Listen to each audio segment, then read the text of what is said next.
Well, you know the story, but I'm going to tell it to you anyway.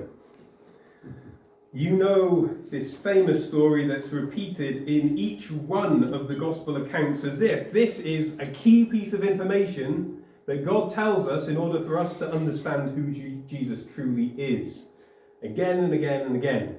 Jesus feeding the multitude, thousands of people, and is doing the impossible, isn't it?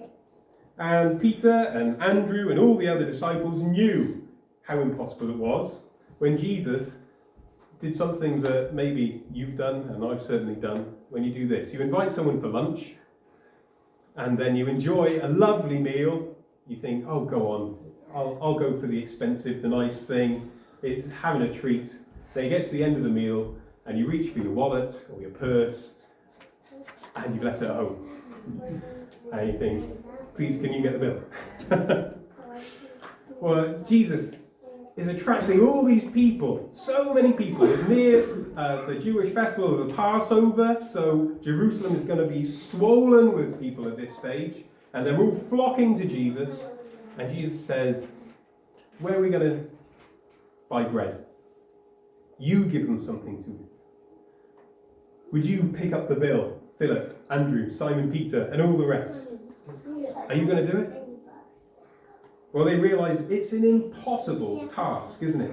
Absolutely impossible. But Jesus not only does the impossible, but he includes us and the most unlikely people in doing the impossible in other people's lives. So we know the story. It is incredible. But I want us to focus on, for a couple of minutes, what it means. What it means for us, what it meant for the crowd, what it meant for the disciples, and what it meant for the boy. And the first point, what it means for us, actually, all these ways apply to us in some way. But us, by saying what it means for us, I mean us 2,000 years later, having the whole Bible and realizing, why is this included for us? Because Jesus did so many amazing things. Why is this included? But not just once, not just twice, but in each of the gospel accounts. Well, in John's gospel, this is included, and you're going to be sick of me saying this verse, but in John chapter 20, it explains why these amazing signs were included. It says how Jesus did so many other things. If they were all recorded, the world couldn't contain all the books that would be written. But these are written so that you would know that Jesus is the Messiah, the Son of God. But not only that you would know that as some kind of head knowledge, but that you would base your whole life on that foundation. That by believing you would have life in his name. You see, this story makes it crystal clear to us the identity of Jesus. We can think how it ties in with what Jesus did in the Old Testament as he led his people through the wilderness, having rescued them from the land of Egypt and slavery there. Of course, going through the desert in the wilderness, they reached a point where their supplies had run out. Their water bottles had run dry. The bread had gone that they made in a hurry. What were they to do? They had their stomachs rumbling, and no doubt they had their little ones with them, carrying them, and they are going to start asking, can I have breakfast? Can I have lunch? Mummy, Daddy, I'm hungry. What are they to do? Were they to trust in the one that saved them, or were they going to grumble and look back to Egypt? That was the question then.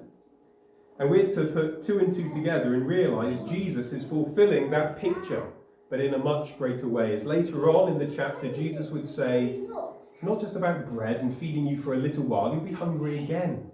But I am the bread that has come down from heaven to give life to the whole world. I am the bread of life. That's what this is saying, the identity of Jesus, so that we would put our trust in him and not be satisfied for a little while, but have that deep, lasting satisfaction of knowing who I am, knowing who God is, knowing the purpose of my life, having joy, having peace, having strength. Knowing Jesus makes all the difference. He is the one that we need. More than food, more than water, even more than air. We need Jesus. That's what this is saying to us. We need Jesus. But for the crowd there, I guess this is a way in which Jesus can communicate this deep truth of who he is to so many at one time. Now, I'm not going to ask you to confess if you watched The Life of Brian, but I have. And there's a scene in it where they are listening to who they put as the Christ, the Messiah. And Brian is there as well, somewhere in the back of this vast sea of people. And they're straining to hear what he's saying. And it's the Beatitudes, so blessed are those that sorrow, they will be comforted.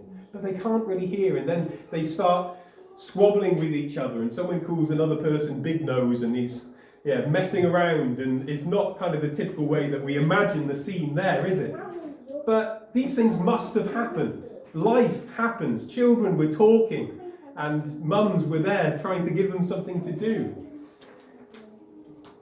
And it must have been hard to hear in Life of Brian. I think they mishear the person speaking and say, did he say blessed are the cheesemakers? And then this person looking very proper says, yes, but it's allegorical, you see. It doesn't literally mean cheesemakers. It can be applied to all dairy product manufacturers. He must have been misunderstood at the time, and I think Monty Python do a good job of basing this in real life. But how would have Jesus got his message of life and salvation and who he is to everyone at one time? Well, how about their own stomachs rumbling? And how about chaos starting to ripple around as parents are worried about their children, and people are looking at the sun, figuring out how much time they got left, getting out the money that they brought with them and how they're going to buy food, and asking people where the best place for some grub is. And then they're told by the disciples to just sit down. Don't worry, just sit down. And necks are craning, and they look over to where Jesus is, and he's lifting up a small boy's packed lunch and praying for it, giving thanks for it, and then passing it out. And it keeps on going and going and going, and the disciples come around until it's eventually you. And it tastes like the best bread and the best fish you ever had, but sometimes it's like that when you're hungry, isn't it? Oh, I needed that. But then you're still a bit hungry. And there's more left over, so you have seconds, and you have thirds, and you have fourths. And you are stuffed. You couldn't have another crumb. And you realise, because the story is circulating, that this has all come from a little boy's packed lunch given to Jesus. Jesus is the one that we need. And it's an amazing way of communicating that truth in such a visual way to absolutely everyone there. I have enough if I'm with Jesus. He's enough.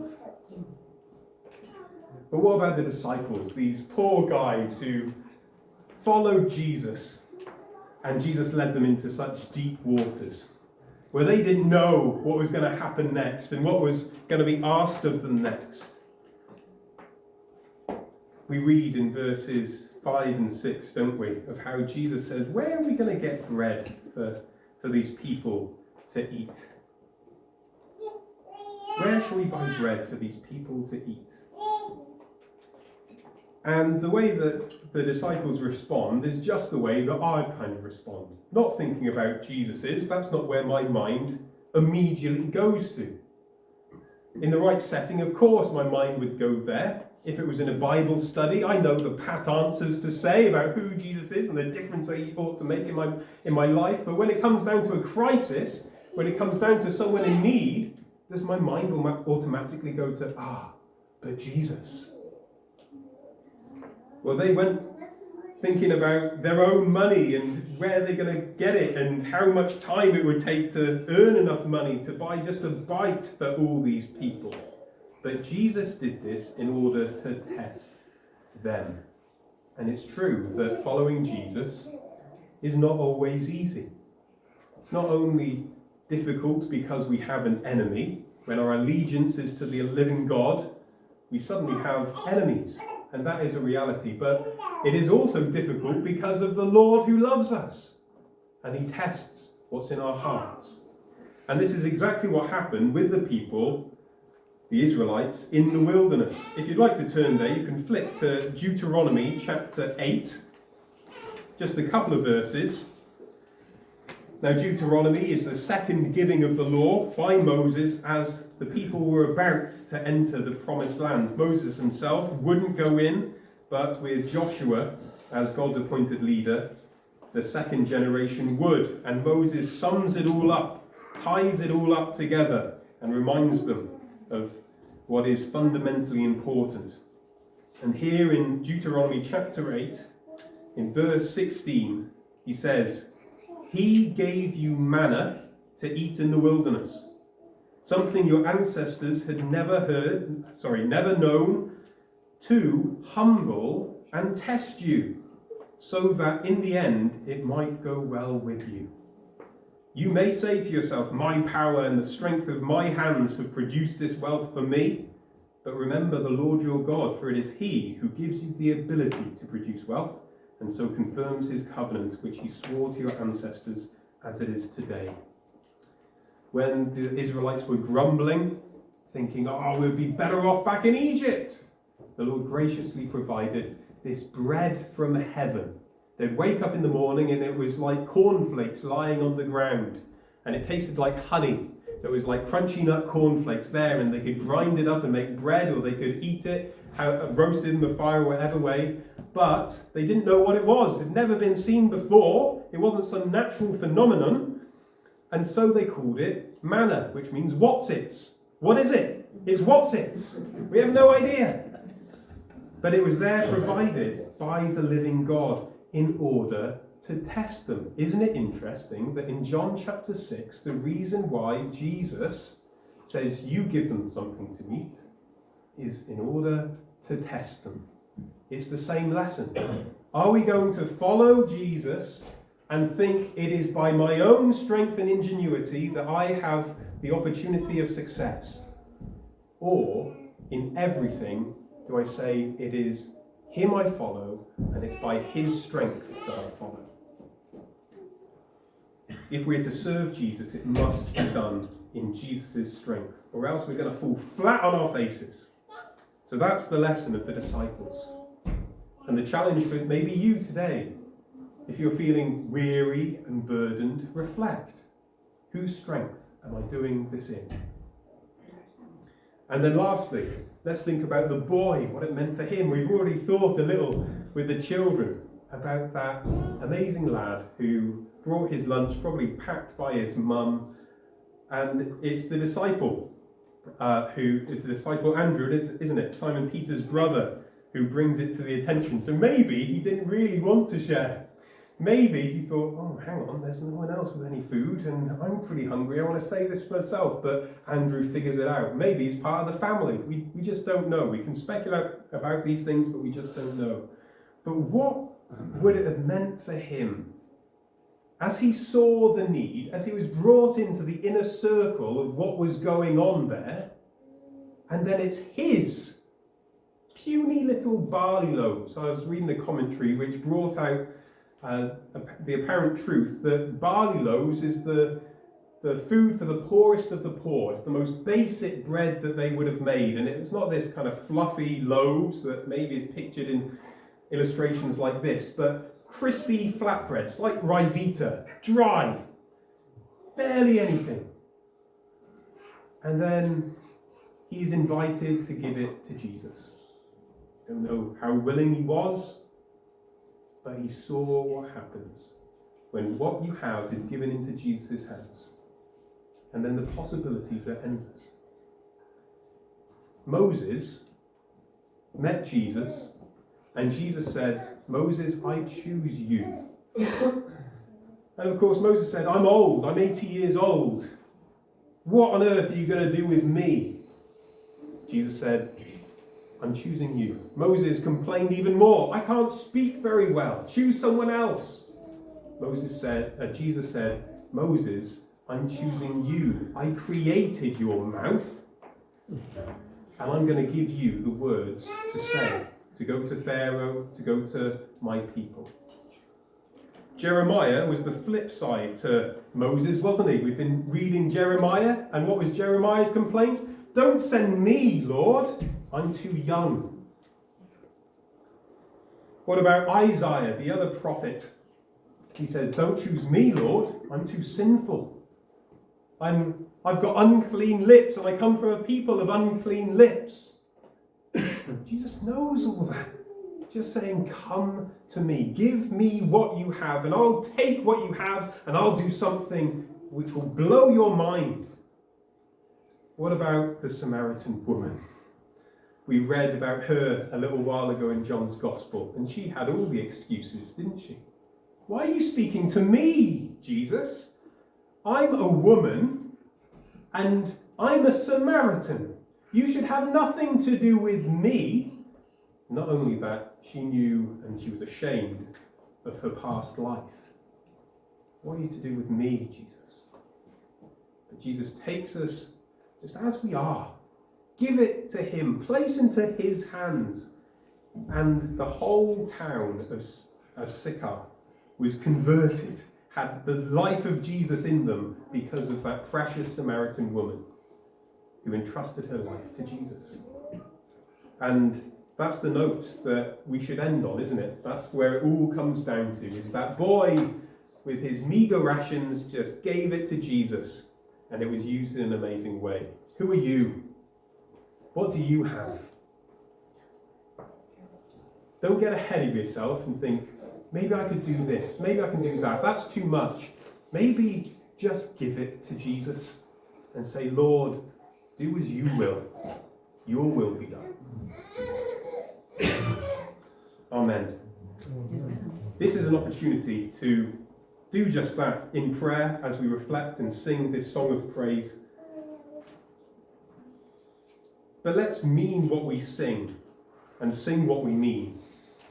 And maybe if we're not there yet and ready to make this bold confession and devotion to the Lord, then maybe we shouldn't sing this.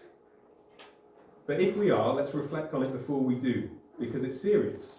We are actually doing something here. Take my life and let it be consecrated, Lord, to thee. Take my moments and my days, let them flow in endless praise. Take my hands and let them move at the impulse of thy love. Take my feet and let them be swift and beautiful for thee. Take my silver and my gold, not a mite would I withhold. Take my intellect and use every power as thou shalt choose. Take my love, my Lord, I pour, at thy feet its treasure store. Take myself, and I will be ever only all for thee.